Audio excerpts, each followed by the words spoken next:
Yes. Good morning, students.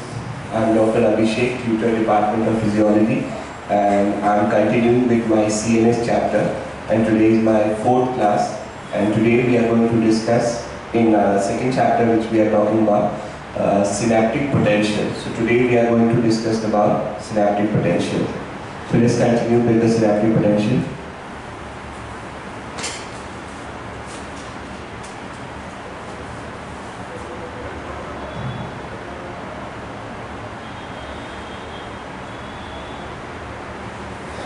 Okay.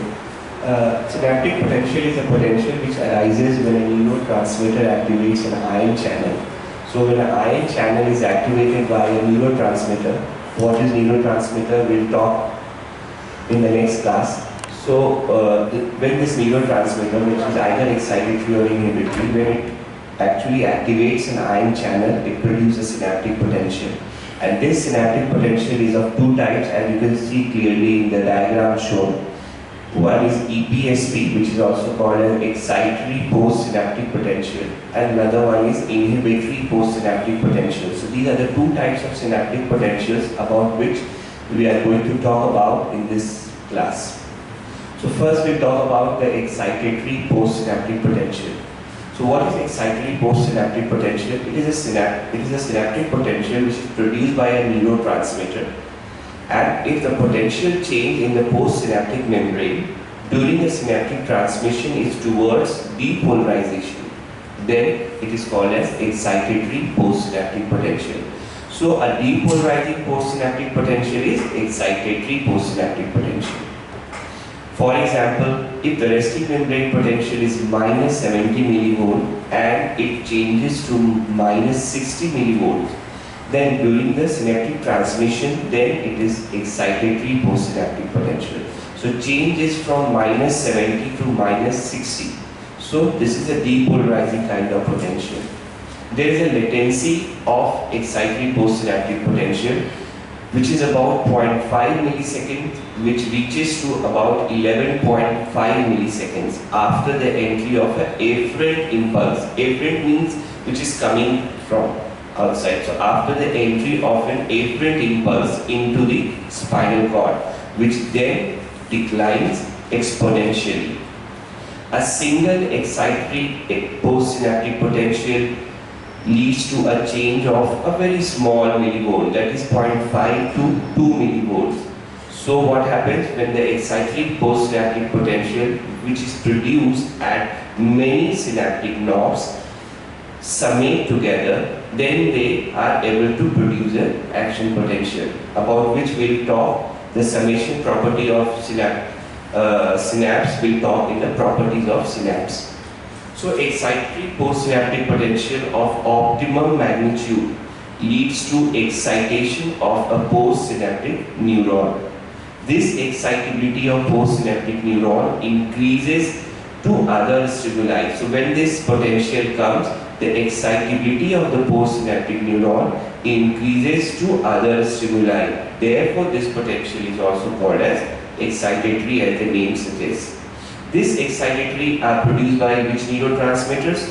For example, acetylcholine and noradrenaline. So we'll talk about neurotransmitters later. What is the ionic basis of this excitatory postsynaptic potential? The ionic basis is opening of the sodium and calcium ion channels in the postsynaptic membrane that result in influx of sodium and calcium, causing depolarization of the postsynaptic membrane.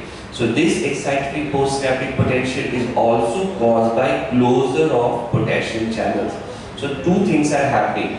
One, there is opening of sodium channels. We'll see this in another diagram. The ionic basis. You can see here there is opening of sodium channels, there is also opening of calcium channels, and there is influx of this sodium and calcium resulting in depolarization and production of excitatory postsynaptic potential. It is also caused by closure of potassium channels. There is something called as slow EPSP or slow excitatory postsynaptic potential, which is observed in autonomic ganglia and the cortical neurons. The slow, why? Because there is latency of about 100 to 500 milliseconds, and this is produced due to decreased potassium conductance. This was all about the excitatory postsynaptic potential. Then the other type of synaptic potential we talked about was inhibitory postsynaptic potential. You can see in the picture the inhibitory type. If the potential of the postsynaptic membrane is carried towards hyperpolarization. What is hyperpolarization? Hyperpolarization occurs because potassium channels remain open longer than required just to bring the membrane potential back to the resting value. So when the potassium channel remains open for a longer duration, this results in hyperpolarization, and this hyperpolarization produces this inhibitory postsynaptic potential. So there is this hyperpolarization leads to inhibition of the postsynaptic neurons. For example, if the resting membrane potential is minus 70 millivolt and it decreases to minus 80 millivolt, then the inhibitory postsynaptic potential is about minus 10 millivolt. So this is inhibitory type. During this potential, the excitability of the postsynaptic neuron decreases to other stimuli. It is the vice versa of the excitatory postsynaptic potential. Here, there is decrease in the excitability of the postsynaptic neuron. In excitatory type, there was increase in the excitability. It's a local response, just like EPSP, that is excitatory type. It can be summated, and this is caused by neurotransmitters like GABA and glycine. So these are the inhibitory types of neurotransmitter. The excitatory types were acetylcholine and noradrenaline. Now what is the ionic basis of this inhibitory type? We'll again go to that ionic basis diagram.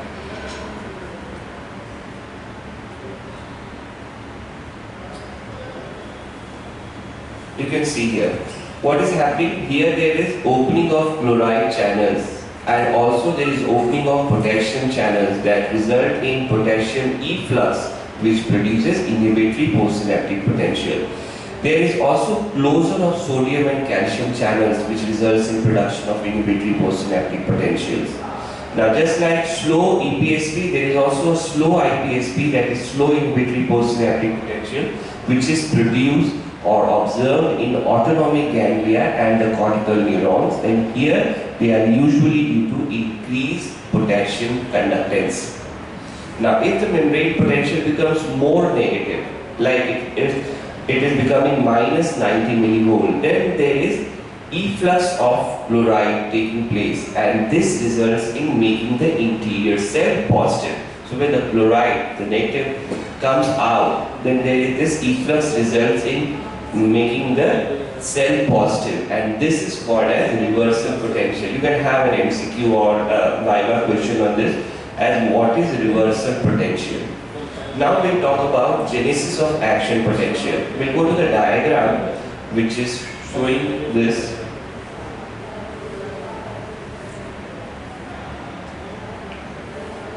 This is what we talked about the local depolarization producing excitatory postsynaptic potential, and then the local hyperpolarization producing the inhibitory postsynaptic potential.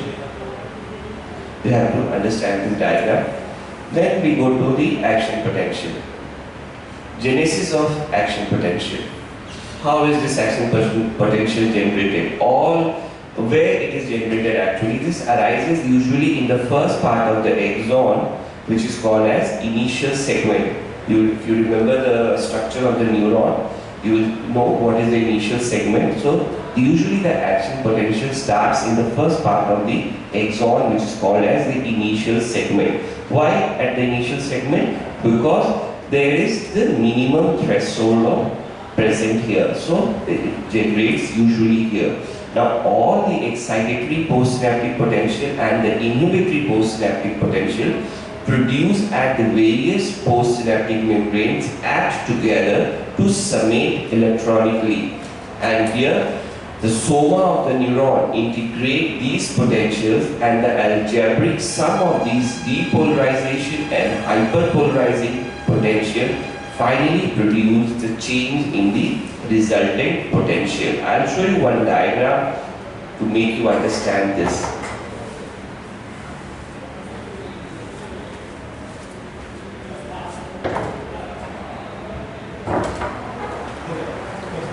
You can see this. This is the diagram which is showing how the various excitatory postsynaptic potential are summated to actually produce a potential more than the threshold, and thus producing an action potential. So various stimuli of excitatory postsynaptic potential which are produced by the neurotransmitter, the excitatory types of neurotransmitter like acetylcholine and noradrenaline, and these are summating to produce this action potential.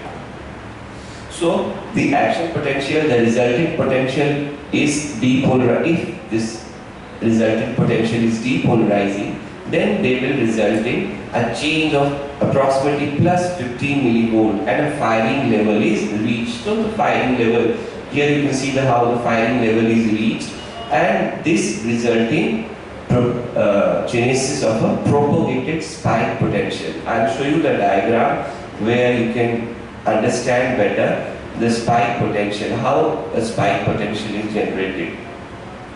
You can see this in the diagram very clearly, how this spike, these are the spikes we are talking about, how this propagated spike potential is generated.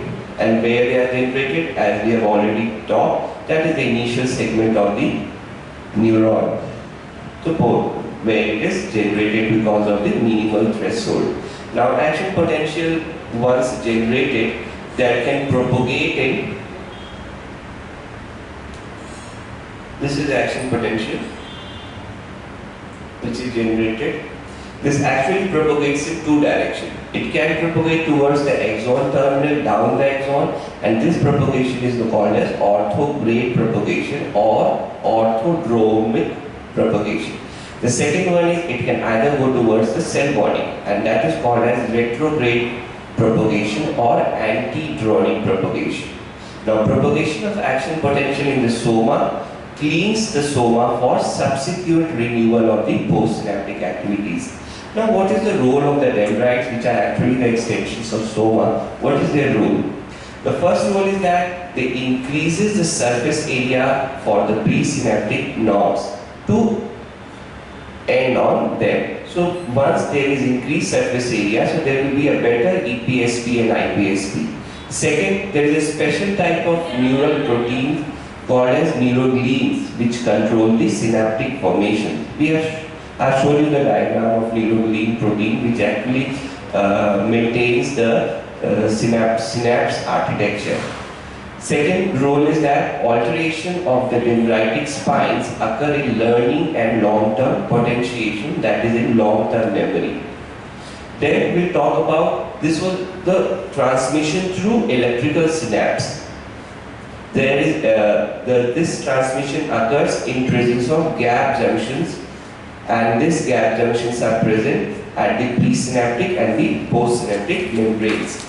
Now these are very sparse electrical synapse in the CNS. So this was all about the synaptic potential, the excitatory type, the inhibitory type, then how they propagate, what is the ionic basis, how action potential is generated, and what is the role of dendrites in this synaptic potential propagation. Next class we'll talk about properties of synapse and about the neurotransmitters. Thank you.